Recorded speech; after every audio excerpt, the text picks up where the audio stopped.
Манайша. За энэ хүү мэрэгжлийг эзэмшснээр оюутан залуус маань ямар хуу ур чадвар эзэмшиж ямар ажлын байр салбар дээр ажиллах боломжтой вэ?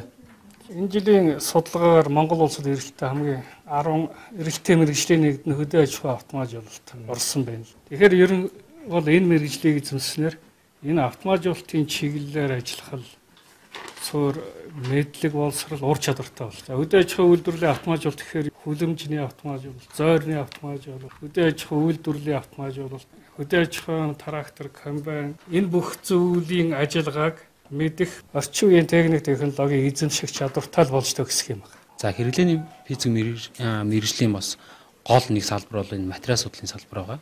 За материал судлалын салбар гэдэг бол хүн төрөлхтний хөгжилтэй бол одоо шууд хамааралтай байдаг. Шинэ материал гарч иж дараагийн хөгжил рүү бол хүн төрөлхтөн бол гардаг байгаа. Тийм учраас бид нар бол энэ хэрэглээний физик мэргэжлийн нэг гол салбарыг бол материал судлалын салбар гэж үзэж байгаа. Тэгэхээр энэ материал судлалын салбар гэдэг бол шинэ материалыг гаргаж авах, түүнийхээ бүтц чанарыг судлах.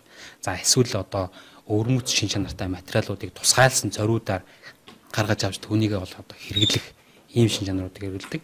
За манай одоо физик багш нар ийм баг бол нийлж одоо энэ материал судлалын шинэ одоо материалуудыг гаргаж авч түүнийхээ бүтц шин чанаруудыг бол судалж байна. Оюутнуудтай хамт шүдний аппарат, за мисцастын одоо утсанд хэрэгэлдэг, хол бөгчнүүдэд хэрэгэлдэг тийм металл ялцнуудыг бол гаргаж авч байгаа.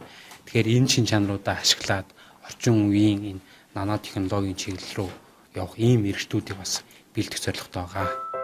Мэдлэгийг бүтээж инновацийг хэрэглээ болгож үйлдвэрлэлд нэвтрүүлж байгаа өнөө үед хэрэглээний физик мэргэжлийн хөтөлбөрийг сонгон суралцаарай.